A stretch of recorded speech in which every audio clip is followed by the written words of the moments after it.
Right, time to do the body. Now, one mistake I did make was I didn't read this Bodywork assembly instructions supplement fully before starting. So I put on the original bumper mounts, and this says don't put them on, so I had to take them off. There's one on the front here, which was in a separate bag with the bumper. Interestingly, that's been 3D printed. So the specific bumper is going to mount on that, and then the rear is going to be the hinged mount from the body, which is also 3D printed. So I'll get those on now, and hopefully today we'll get a run. Bumper, mirrors, magnets, different body posts, 4 magnets here, all got a recess, body post there which will take a magnet, and then the other ones were supposed to, I think we're still supposed to drill through the body, but I don't really like that idea, so we might change that. Now this moulded front bumper, quite nice. It's got these removable floodlights. Floodlights, spotlights, I would imagine floodlights. Looks quite nice. It's also got covers down here on a spot for like fog light positions, so more light, so we can have 4 in there. We'll probably put some on later. We've got the snorkel to attach, already got the screws in, interestingly, and mirrors. Not sure whether there's going to be a way of putting elastic in those as I normally do, but we'll get them on, see how they are. It does seem a bit strange that there's already quite a bit of plastic attached to this body, and yet these parts aren't. Now I get it with the mirrors because they knock off easily. Is the snorkel because it sits high? Let's have a look. That might just be that. Doesn't sit particularly high, but I suppose that little bit is enough to make it take up more box space. So that's probably why.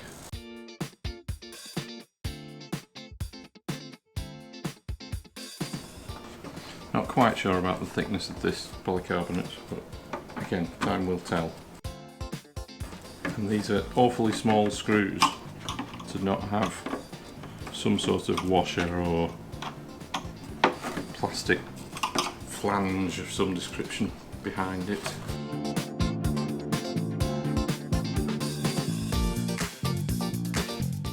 Right, snorkel's attached. It's quite nice. Okay, so we need to get. Oop! Dropped a magnet into my slipper.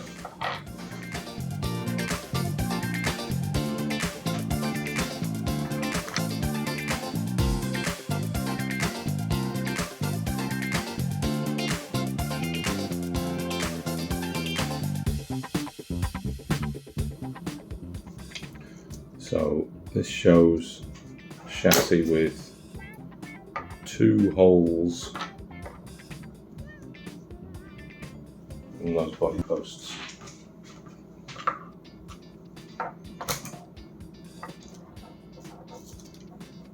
So stick those on, 2 holes clear at the top.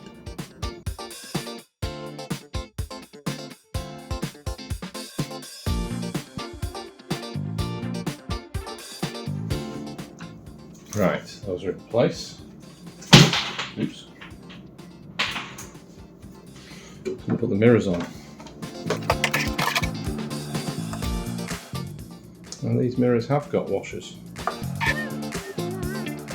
I'm still left with a load of spare washers from different things, and I don't know what. because there's none in the instructions.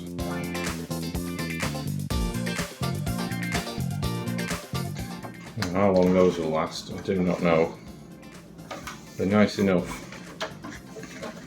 but sadly I can imagine those breaking off, so I'm not going to fasten them too tightly so that they've got a chance of twisting round if they're obstructed. I've got to say, the stickers on these mirrors are as nice as I've seen. They're almost a mirror.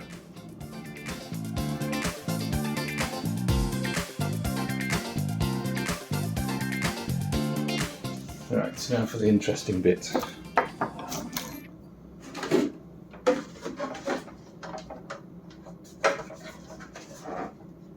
This hinged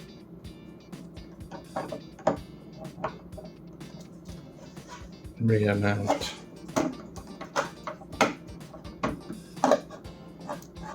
So it's got one lug, one locator lug to go into those chassis rails, and then a screw for the other hole.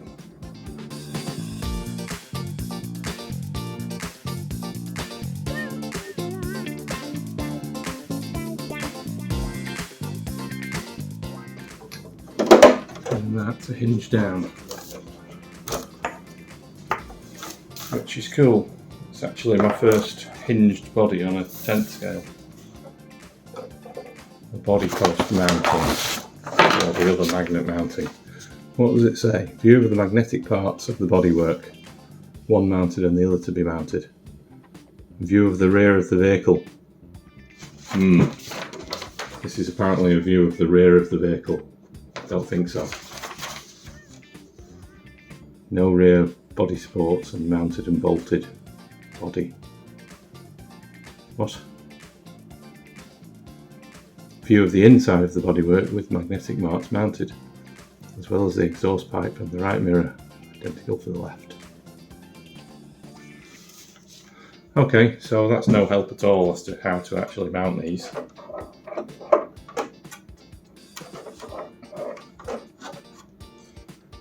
I think what I'm going to do is mount those with shoe glue. So I don't really want these studs on the outside. So I've decided that I am going to glue these magnets.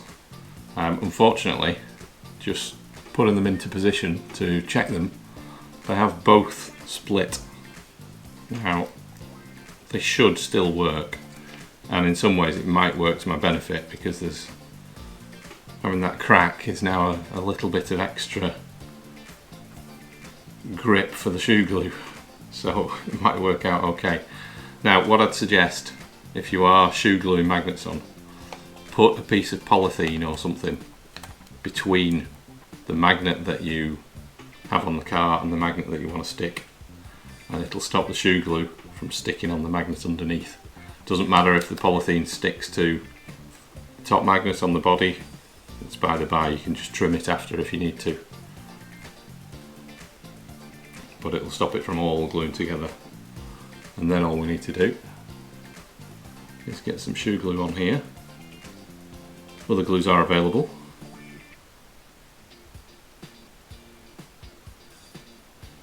Don't be shy with it for this purpose because it is taking a bit of strain. Making sure it's going through that hole as well. That's going to help it stay in position. And set that body down and leave it. Before I do that, I'm just going to cut that antenna tube a little bit. It's just a bit too tall.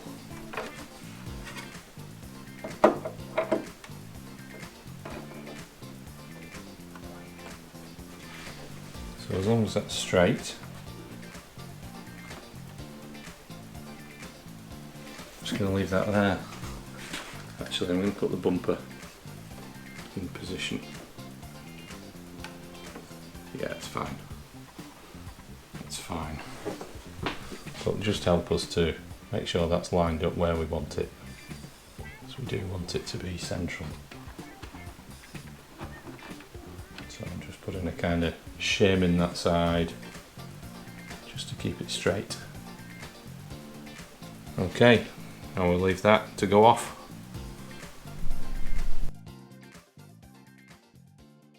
Well, the build is finished.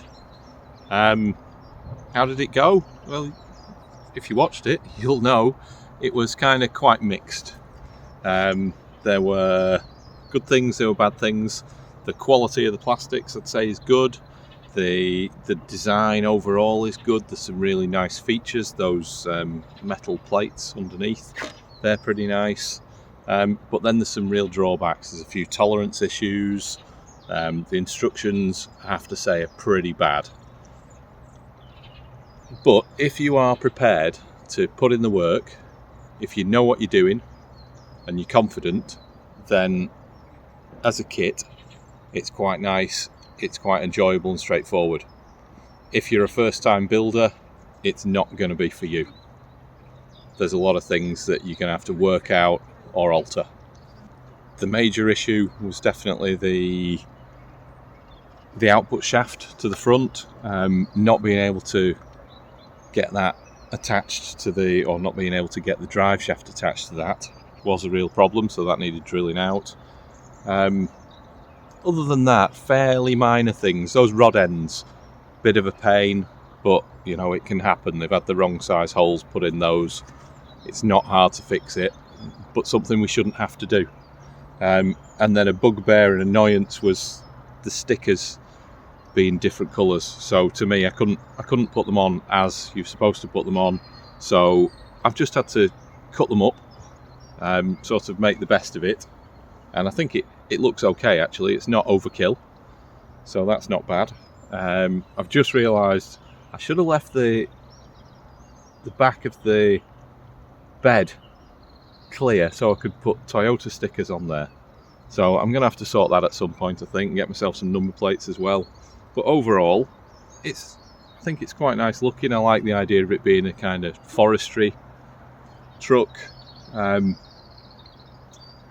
There's only really one thing left to do, and that is give it a drive.